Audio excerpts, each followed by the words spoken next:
Jayakumar sir, வணக்கம் sir. வணக்கம் வணக்கம் வணக்கம். அதிமுக பாஜக கூட்டணி மீண்டும் இணைவதற்கு வாய்ப்பே இல்லை என்று நீங்கள் கூறிவிட்டீர்கள். இருந்த போதிலும் அதற்கான முயற்சிகள் மேற்கொள்ளப்பட்டதா சார்? அதாவது அவங்க தரப்புல முயற்சிகள் மேற்கொள்ளப்பட்டதா இல்லையா என்பது குறித்து எங்களுக்கு அது தெரியாது, அது உங்களுக்கு தான் தெரியும். ஆனா என்ன முயற்சிகள் இது மேற்கொள்ளப்பட்டாலும் அது ஒரு வீண் முயற்சி தான். ஏன்னா எடுத்த முடிவிலிருந்து பின்வாங்குகின்ற அந்த பேச்சுக்கே இடமில்லை. அவர்களை பொறுத்தவரை அவங்க கட்சியினுடைய அந்த கருத்து திரு அமித்ஷா சொல்லியிருக்காரு, கதவுகள் திறந்திருக்கிறது. எங்களை பொறுத்தவரை பிஜேபிக்கு அந்த கதவு மூடப்பட்டு விட்டது. எனவே எங்களுடைய தலைமையில் மற்ற கட்சிகள் அவர்கள் வரும்போது எங்கள் தலைமையிலான கூட்டணியில் எந்தெந்த கட்சிகள் இருப்பது என்பது குறித்து கட்சியும் பொதுச் செயலாளரும் முடிவு செய்வார்கள். சார், மற்றொரு மிக முக்கியமான விஷயம், இன்று ஒரு 14 முன்னாள் சட்டமன்ற உறுப்பினர்கள், அதிமுகவின் முன்னாள் எம்எல்ஏக்கள் இன்று டெல்லியில் பாரதிய ஜனதா கட்சியில இணைஞ்சிருக்காங்க.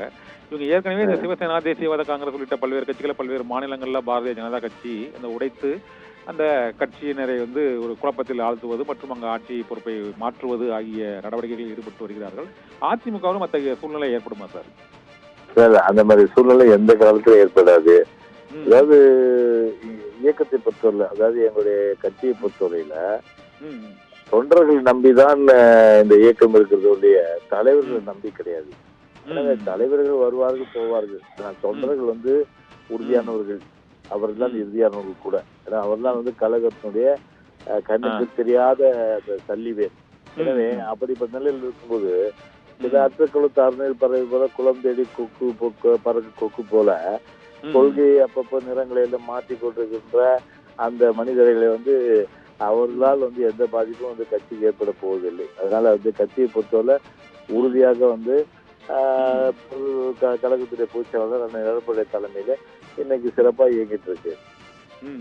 இப்போ அதிமுக கூட்டணியில புதிய கட்சிகள்னு பொறுத்த அளவுக்கு எஸ்டிபிஐ இணைஞ்சிருக்காங்க, இந்த புரட்சி பாரத கட்சி இருக்காங்க.